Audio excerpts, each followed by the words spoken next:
Allahu Akbar, Allahu Akbar, Allahu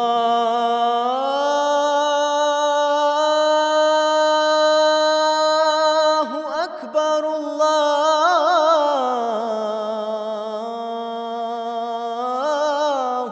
Akbar. Ashhadu an la ilaha illallah.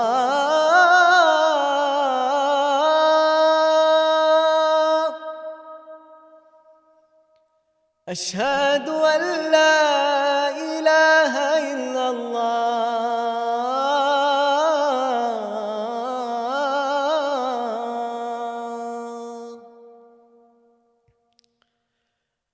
أشهد أن محمدًا رسول الله.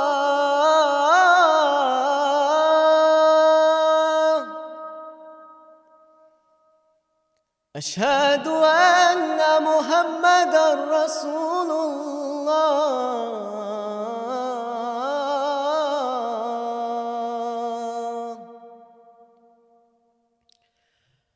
الصلاة في بيوتكم. الصلاة في بيوتكم.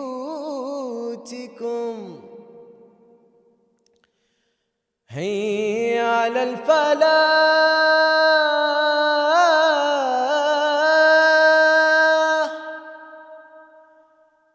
هيا على الفلاح.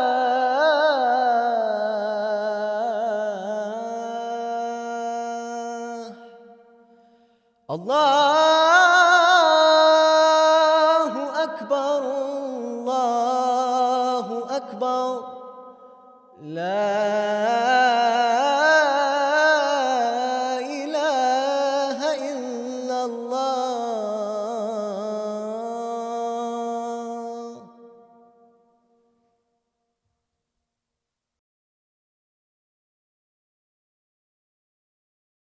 From this evening, I must give the British people a very simple instruction. You must stay at home. The way ahead is hard, and it is still true that many lives will, sadly, be lost. So I first heard about it in January 2020. I was actually due to go on holiday in February, middle of February, and it was obviously making the rounds in the news and stuff, saying that there's this virus in China and it was spreading around the world. I first heard about COVID-19 was when I was working in a gym. I heard it from a cleaner, and she was basically saying that someone was affected in Bradford with COVID-19. At that point, I actually spoke to management because I was working night shifts in the gym. So I spoke to management that we should take some sort of precaution, hygiene precaution, to eliminate any potential chances of getting COVID-19 in the gym. I was quite devastated because of the social aspects of everyday life, going to the cinemas, meeting friends, going to the gym. So that was my initial thought. It was quite alien to me, being stuck at home, not meeting people, not meeting families. Well, it's gone on a lot longer than I thought it would. I didn't think we'd be in lockdown for that long. You know, you've seen things on the news, it's so far away, you never expect it to actually affect you. But obviously, that looks silly now. I think the lockdown has had a huge effect on the British Muslim community.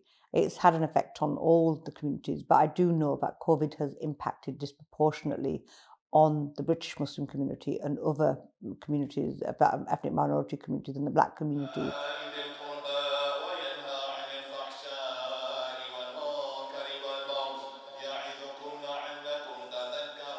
It was a very difficult time for each and every single one of us. Masjid, a mosque, is a community hub, a spiritual place for each and every single person. People come here to find that spiritual motivation, and it supports people in terms of mental health in many, many ways. They feel uplifted emotionally when they come to the masajid. And when we were left with absolutely no choice but to close our masjids, it was very, very difficult to begin with. I pray my 5 daily prayers at home. Dad, he used to go to the local mosque, and due to his age, due to him being one of the people at risk, even when the rules were relaxed a bit, he hasn't been able to go back to pray. He's still reading at home and stuff. All mosques needed to make an investment when mosques opened in July. We had to put in temperature controls, we had to log people that were coming in. So at Manchester Central Mosque here, we put in a camera to record people as they were coming in, so they could state their name and a phone number. And that obviously, that data then required to be kept safe as well.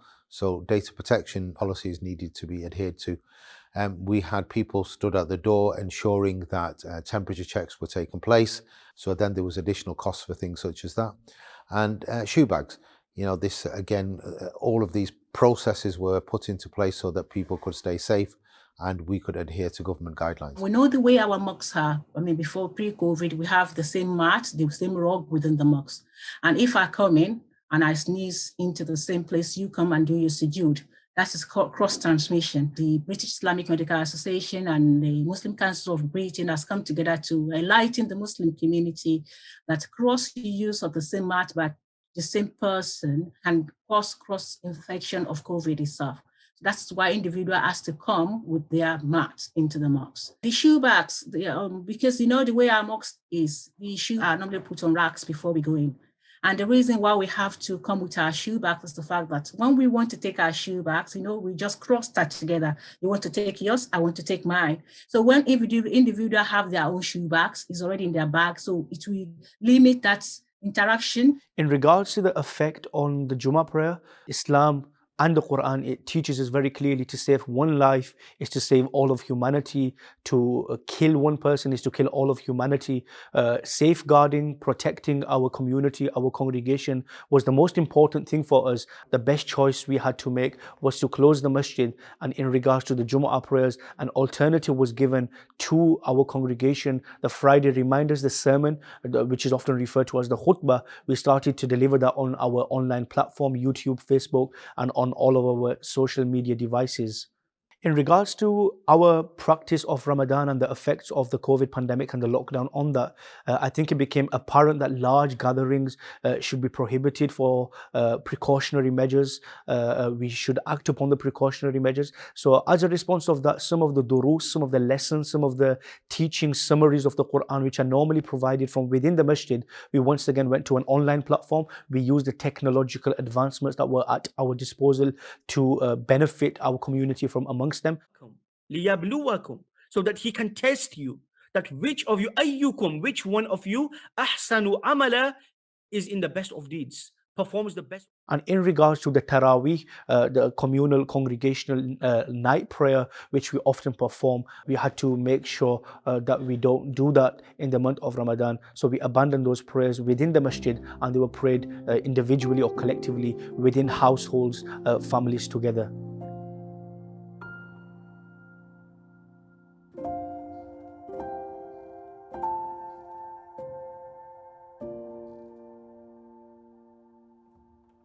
I think a lot of the Muslim community, we did feel targeted because it happened literally the day before Eid. It left us feeling a particular kind of way, negative. We felt negative towards the government. We felt obviously they don't care about us. Why would they do it day before, literally on the midnight of Eid? So these questions would naturally be asked. Thankfully, I have that opportunity where I live with my family, but I can only think of those families who don't have their family members close to them. And they weren't able to see them. It would have been extremely difficult for them. Elderly parents who didn't have the opportunity to see their loved ones. It did really annoy me, I can't lie, because me and my family were all excited. Every Eid is the same. We go out, we see our family, and we thought that why all of a sudden at the last minute there's a lockdown just before Eid. I think everyone was shocked. Non-Muslims as well were shocked actually, because a lot of members within my gym and within our community were devastated that actually happened to us. I think the government didn't take into account families preparing the following night the meals for families and friends. you know, if we had the benefit of hindsight, what the government should have done was spoken to people, spoken to those who, you know, are in touch with those communities and reached out and had, you know, lined your ducks in a row and given us some reasons, not just said, right, we're going to decide on the back of a fag packet, hey, we're going to lock down the Eid the night before. And that didn't happen. They didn't plan it. They didn't talk to people. They didn't empower people. They didn't give people. And, you know, but you have to make informed choices. And we need to know and have accountability and transparency from government when they are making decisions which are impacting on people's lives in such a big way. And we didn't get that. They could have easily gave 3 days notice. I mean, rather than give him an hour, 2 hours notice, I think, you know, can you imagine if your child's birthday and you say to your child, oh, you know what, we're just going to not celebrate within an hour. I think it's quite stupid, that. It was a shock to us at the moment. We weren't prepared for that to happen. So we weren't happy. But at the same time, we looked into the situation whereby, well, for the protection of ourselves, our families, we still have to follow the government guidelines. And we decided to, okay, send out another fact sheet to support the community that, okay, we can only meet at a particular minimum number. And if you go for Eid, this is the protocols, this is the guidelines, and this is the policies that you have to put in place just to support ourselves and our families as well.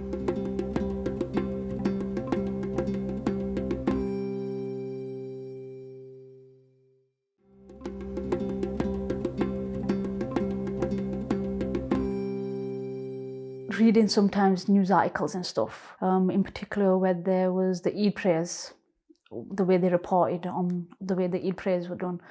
And there was social distancing and everything involved, but they tried to make it sound as though Muslims were almost spreading it by us practicing our faith. When we were following all the guidelines, we were following COVID guidelines, but they were trying to make it seem as though our communities, due to us, a lot of us from the backgrounds we're come from, living in households where there's multiple generations, they made it sound as though we were breeding grounds, our communities were breeding grounds. So I think the media had a lot to play their part in obviously instigating that Islamophobia towards our communities. The comments that Craig Whitaker made about black and minority ethnic communities not listening, I think, the truth is that the first people to lose their lives on the front line, the doctors and nurses, were British Muslims. So I won't be taking any lectures from an MP who's suggesting and fanning the flames of division, when in fact, if you look at the issue, all of these things that COVID has shown is that there's a correlation between the rise of COVID and existing deprivation. So no, I'm absolutely appalled, and I remain appalled by any comments from any elected member that suggest, this whole blame game of, the communities which are responsible, because COVID does not discriminate, but it does disproportionately impact on black and minority ethnic communities.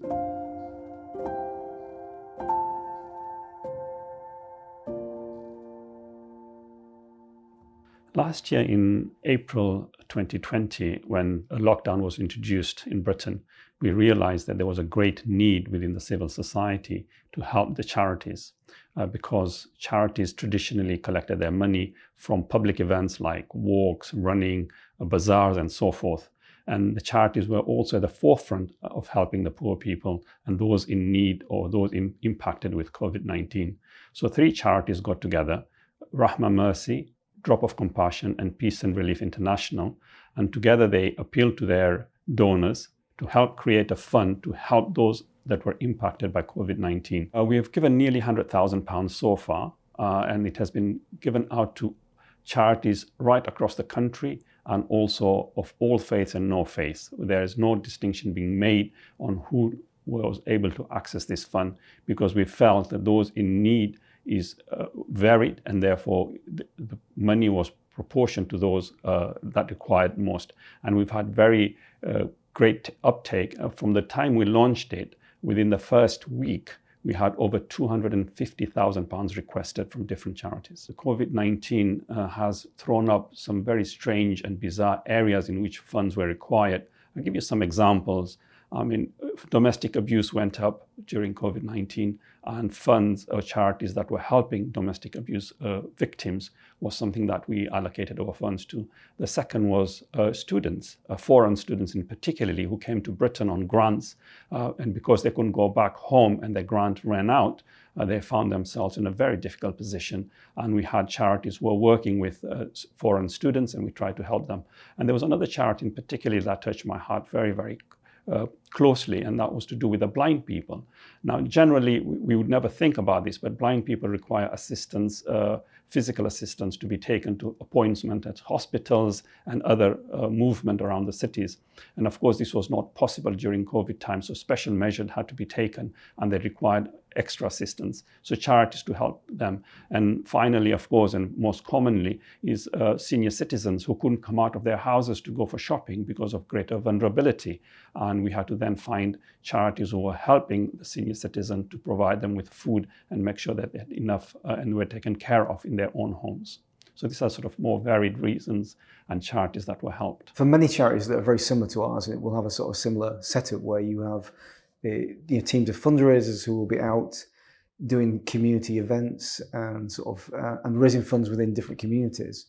That was taken away from us overnight, so we had to sort of look at how we were going to continue with our levels of sort of fundraising at a time that was immensely stressful. You sort of almost forget now that people were just staying in their houses, so they were doing food runs for people, or kind of medical runs, going to pharmacies and picking up sort of medicines for people who were either vulnerable individuals or self-isolating at the time. We had staff raising kind of money and supplying like NHS wobble rooms in Cardiff and hot meals for sort of ICU staff. A lot of it sort of based upon supplying people with kind of essential stuff. And this could be, food and non-food items. So it's sort of maybe sanitizers and this type of things. I did some volunteering. I helped with some food parcel deliveries and preparing some food parcels as well. So just with a place I used to work, so I got involved. I had an opportunity to go help out, and I wanted to obviously help out in whatever way I could. I don't think the Muslim community could have done any more. I mean, I'm active on social media. I've seen the efforts throughout the Muslim community, in terms of food banks, in terms of food deliveries, helping out in the community while the pandemic was at its pinnacle. I don't know what more could have been done, even in terms of the way we've adjusted, our prayers and practicing our faith.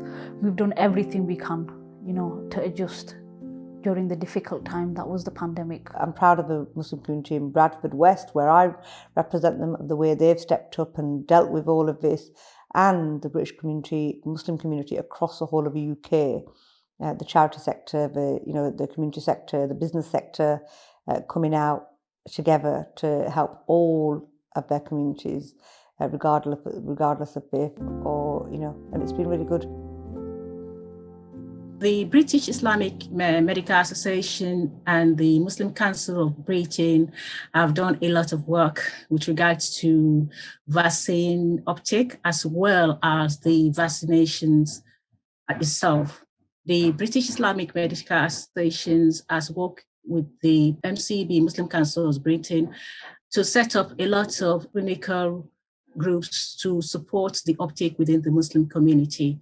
And this group produces a lot of policies, a lot of supporting information, a lot of posters, and as well as they go out to talk and give a lot of answers to questions that the Muslim community might need to answer some of their queries, some of their questions that they need to know about the vaccines. Earlier this year, I was tested positive for COVID, and that is something I would not wish upon anyone in this world. It was the worst feeling. It was horrible. I can't even put into words how it felt. It felt like you were at death's door. That's not even an exaggeration. It was really bad.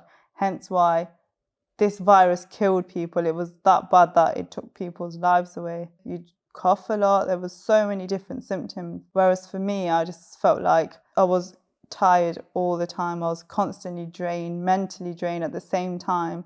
They found a vaccine, and clearly it is working. So if you are hesitant, just do it. You want to protect your family, you want to protect the people around you. More importantly, you want to protect yourself. It's not been easy. Of course it's been hard, but we literally are in this together. And everybody's heard that time and time again. You know, we've had the anti-vaxxers out, we've had those out saying, you know, these are our freedoms and curtailing them, etc. But the truth is, we've got a long road ahead of us too. The mental health issues that are coming, that are now we're seeing early signs of, the loneliness that people have experienced, the grieving alone and not being able to grieve.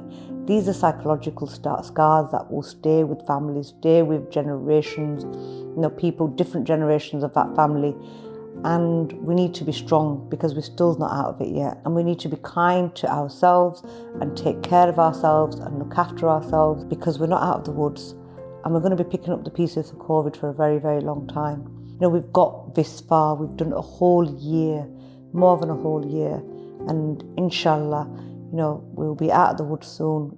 We'll be a vaccinated country, a vaccinated world, and get back to normality, whichever way that will pan out and what shape that will look like. I don't know. But, you know, you've done amazing. My constituents have been amazing. The people I've met have been amazing. The key workers.